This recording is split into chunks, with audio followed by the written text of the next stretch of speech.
When you hear Black Friday, what comes to your mind? Crowds at the shopping malls, cheap clothes and electronics, or maybe just another excuse to buy things you don't actually need? We've been told that it's a celebration of shopping, the moment when the holiday season kicks off and we all happily lose our minds. But the real story? It's completely different and much more sinister.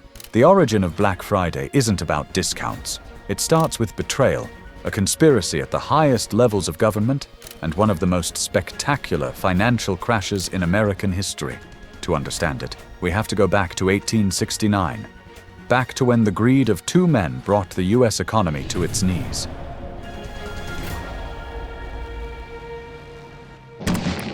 It's the summer of 1869. America is still recovering from the Civil War. The economy is fragile, and the currency, the greenback, is unstable. Lurking in this chaos are two financiers, Jay Gould and James Fisk. These weren't just investors, they were ruthless predators. They designed a plan to hijack the gold market, to buy up every ounce of gold in circulation and control the price. The logic was simple.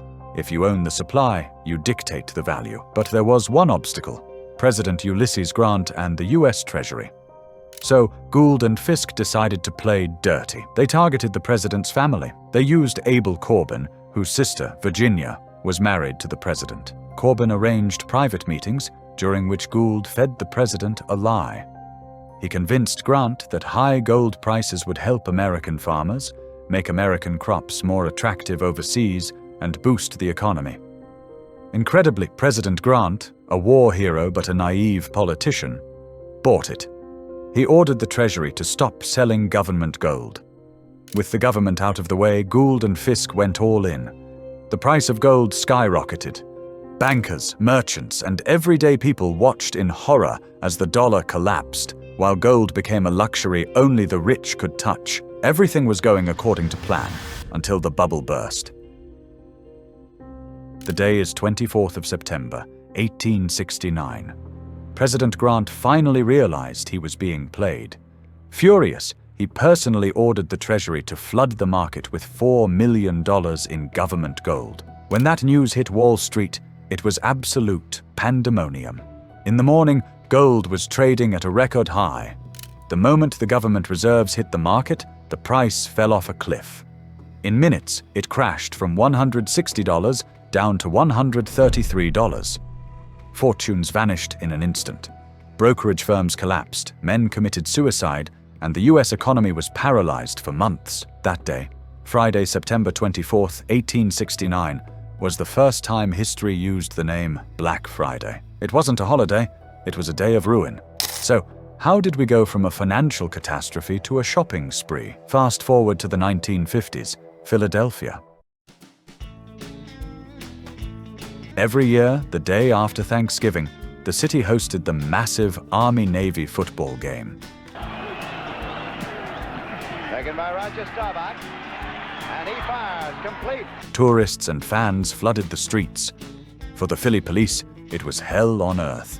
Gridlock traffic, massive crowds, and shoplifters everywhere. The frustrated officers started calling the day Black Friday to describe the nightmare they had to deal with. The name stuck, but retailers hated it. It sounded grim. They tried to rebrand it as Big Friday, but nobody cared. It wasn't until the 1980s that marketers spun a new narrative. They claimed it's the day stores finally stop operating in the red, meaning at a loss, and start making a profit, or go into the black. And just like that, a lie repeated enough times became the truth. The global festival of consumption was born.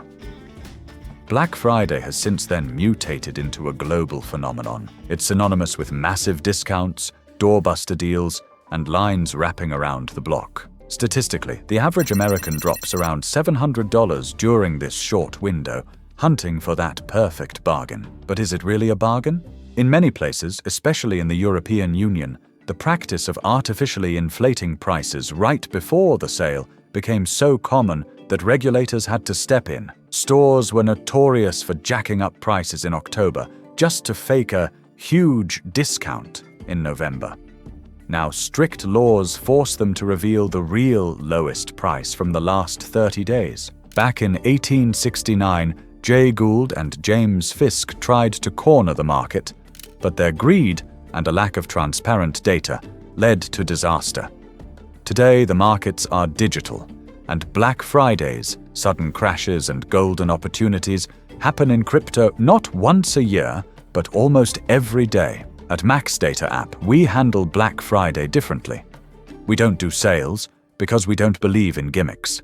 Instead of waiting for one day a year, we build tools that let you analyze the market 24/7. MaxData helps you spot the real moves, the ones that let you react before the crowd does. By securing your access now, you're not just getting today's features and the upgrades that will deploy in the future. You're locking in the current rate before the price goes up for new users. So don't wait for a fake discount. Secure your access now and have Black Friday in the crypto market all year round. MaxData app. Advantage through technology.